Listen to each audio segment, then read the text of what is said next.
Bonjour tout le monde, donc on va suivre le TP numéro 2 du cours Système d'information et base de données. Nous considérons le schéma de base de données des postes des utilisateurs sur un réseau social composé des trois tables, la table posts, la table users et la table commons. Nous considérons qu'il y a une relation entre la table post et la table commons, une relation entre la table commons et la table user et une autre relation entre la table user et la table post. Donc, si vous remarquez, dans la table commons, il y a une relation réflexive qui part de la table commons vers la même table. Donc, on va découvrir cette relation réflexive dans ce TP. Donc, on considère que la table utilisateur contient les données suivantes, puis la table post contient les données suivantes. On considère la table commons implémente une association réflexive, ça veut dire un commentaire il peut avoir 0 ou bien plusieurs sous-commentaires. En même temps, un commentaire il peut avoir soit un commentaire par an ou bien 0 commentaire par an. Donc, on considère que la table commentaire contient les jeux de données suivants. Donc, d'abord, on va créer le schéma de base de données. Donc, on va démarrer le SGBD MySQL. On va accéder à l'espace d'administration. On va créer d'abord notre base de données TP2. Créer. Donc, la première table contient 5 attributs. Donc, il y a des attributs qui sont créés par défaut note nulle, il y a des attributs qui sont créés par défaut nul.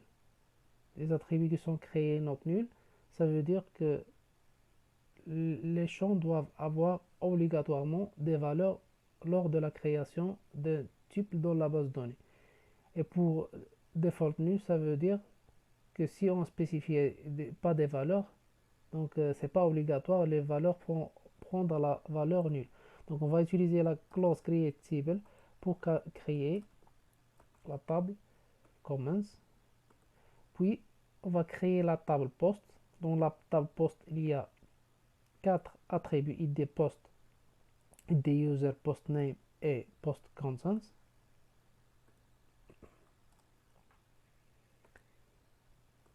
Et puis on va créer la table utilisateur qui a 7 attributs id user, sexe, first name, last name, slug, date de naissance et université. Dans l'éditeur SQL, on va exécuter la requête createTable. Donc maintenant, on va créer les clés primaires pour chaque table. Donc dans la table commands, on a la clé primaire id commands. Dans la table post, on a la clé primaire id post.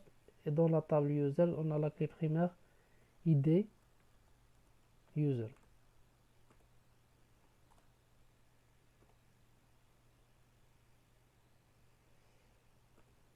Donc on va créer les clés étrangères. Donc dans la table commands, on va créer une clé étrangère de la même table vers la même table. Et puis, à partir de la table commands, on va créer une clé étrangère vers la table post. Et puis, on va créer une troisième clé étrangère de la table commands vers la table utilisateur. Donc, on va utiliser la clause alterTable. On va utiliser addConstraint pour ajouter des clés étrangères dans la table. Donc, il y a 3 clés étrangères. Première clé étrangère de la table commands vers commands. Deuxième clé étrangère de la table commands vers la table post. Troisième clé étrangère entre la table commands. On va ajouter la contrainte vers la table utilisateur, la clé primaire id utilisateur. Puis, on va ajouter la clé étrangère entre la table post et la table utilisateur. La relation entre la table post et la table utilisateur. Donc on va utiliser alter table post add constraints, le nom de la clé étrangère, foreign key, ID utilisateur, references, la table user, ID user. Donc on a créé le schéma de base de données. Donc si on consulte le schéma de base de données, donc on a trois tables, la table utilisateur, la table comments et la table post. Donc maintenant on va alimenter les jeux de données afin de pouvoir interroger après les données. Donc dans la table utilisateur, on a l'ensemble des informations. On va utiliser la clause insert into pour alimenter les données de la base de la table utilisateur. Et puis dans la table post, on a un ensemble de postes. Donc on considère comme si on a des commentaires ou bien des posts dans un réseau social. Donc on a l'ensemble des posts, ID user, post name et post contents. Et puis on va alimenter les données de la table comment. Donc on a un ensemble de commentaires. Donc la table commentaire implémente une association réflexive. C'est pour cela on trouve des valeurs nulles pour les commentaires qui n'ont pas de commentaires parents. Voilà. Donc les données ils sont bien introduites. Maintenant on va exécuter des requêtes d'interrogation de base de données. Donc la première requête, donc c'est simple, sélectionner l'ensemble des informations de la table user, select étoile from user.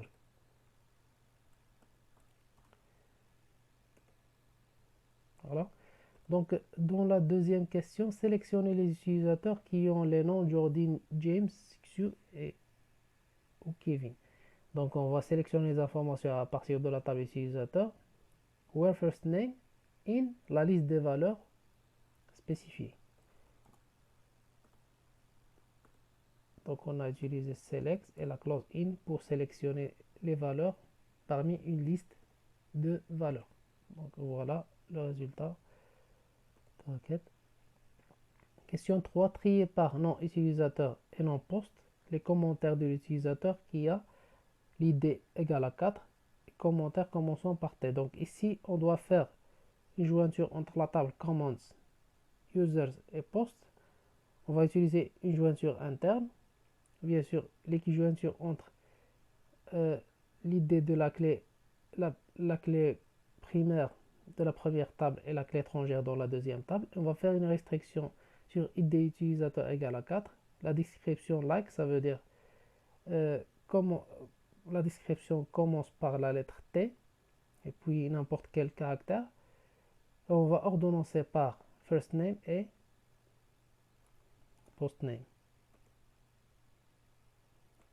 Donc on aura le résultat de l'id utilisateur égale à 4, puis les descriptions des commentaires qui commencent par T, donc de molecular et thanks. Question 4, sélectionnez les lignes de la table commentaire dont l'id utilisateur est inférieur à au moins une des utilisateurs Xu et James. Donc on va ici utiliser une requête et une sous-requête. Dans la sous-requête, on va sélectionner les utilisateurs qui ont les noms Xu et James. Et puis dans la première requête, on va faire une restriction sur les utilisateurs dont l'id est inférieur à au moins un des deux utilisateurs Xu et James.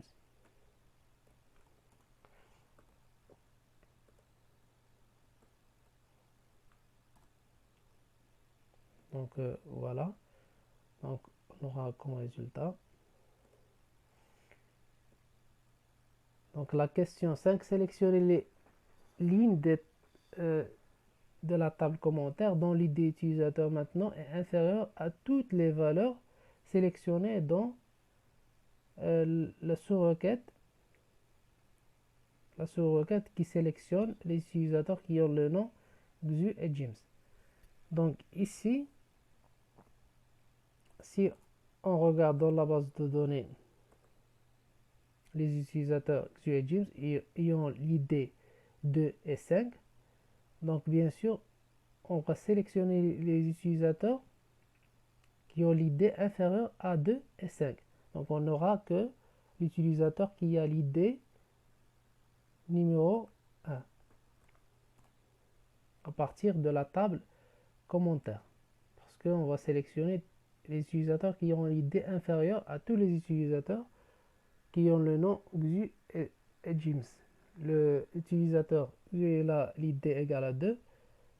L'utilisateur James est la id égale à 5. Donc on n'aura que l'utilisateur, les commentaires de l'utilisateur 1. Exactement. Donc, question 6. Quels sont les utilisateurs triés par ordre alphabétique dont nous possédons au moins un commentaire?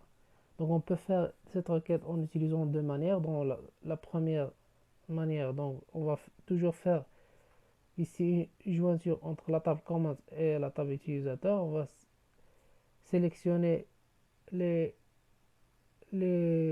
utilisateurs qui ont un commentaire not nul et on va ordonnancer par first name. Ça, c'est la première façon pour relever les utilisateurs dont nous possédons au moins un commentaire.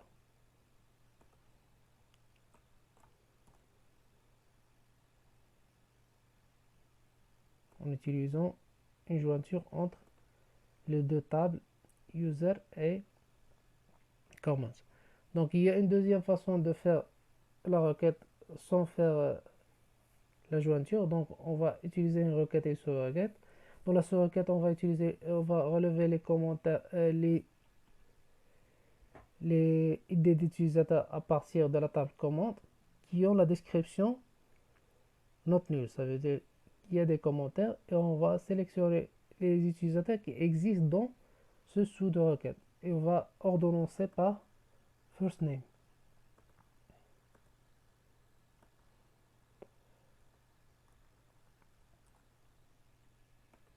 Donc voilà, on a le même résultat des deux requêtes. On a utilisé dans la première requête une jointure, dans la deuxième requête, on a utilisé une requête et une sous-requête. Question 7. Quels sont les postes dont nous ne possédons aucun commentaire? Donc pour répondre à ces requêtes, donc on va utiliser une requête et une sous-requête. Dans la sous-requête, on va faire la jointure entre la table comment et la table poste pour sélectionner les utilisateurs ou bien les postes qui ont des commentaires. Et puis, dans la première requête, on va sélectionner les postes qui n'existent pas dans le sous-requête. Donc, comme ça, on peut relever les postes qui ne possèdent aucun commentaire. Donc, voilà les postes qui ne figurent pas dans la liste des postes qui ont des commentaires. Ça veut dire on va relever les postes qui n'ont pas de commentaires. Question 8. Afficher les commentaires qui ont des commentaires parents. Donc on va sélectionner tout simplement les commentaires qui ont id parent not nul.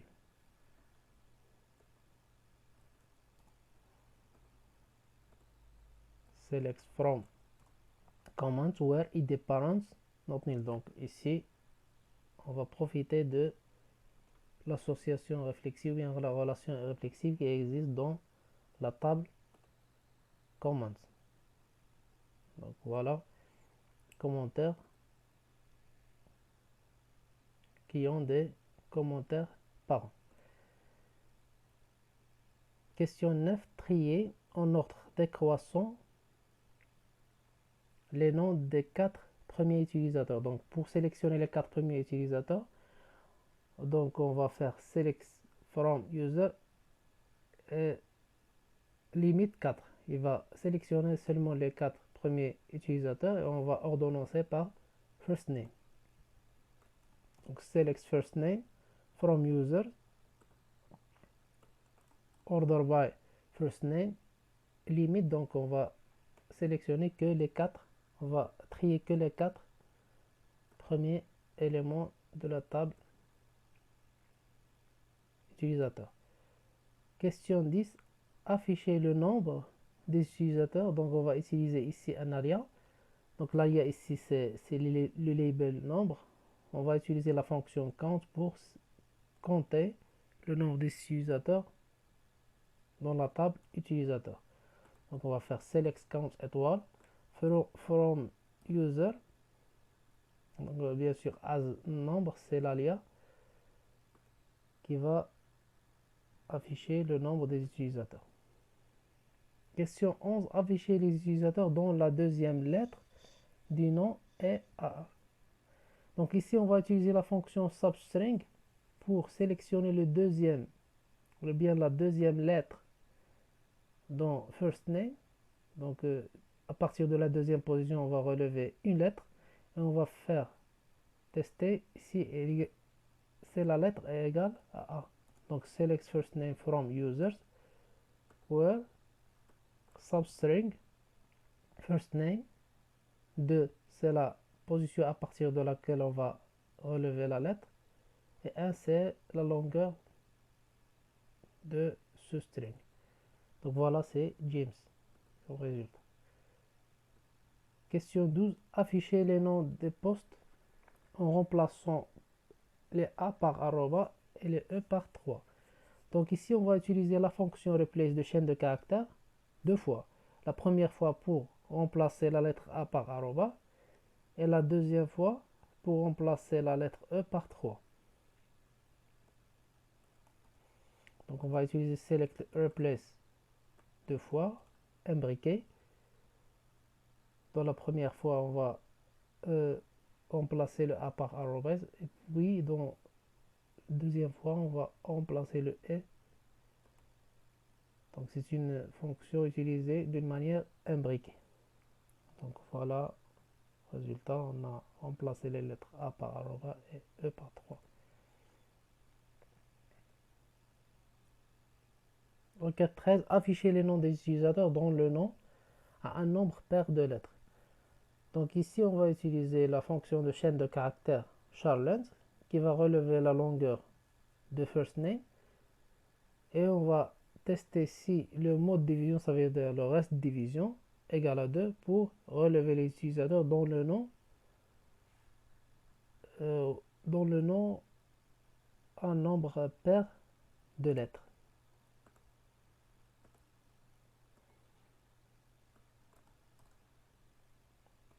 Voilà, on aura comme résultat les trois non.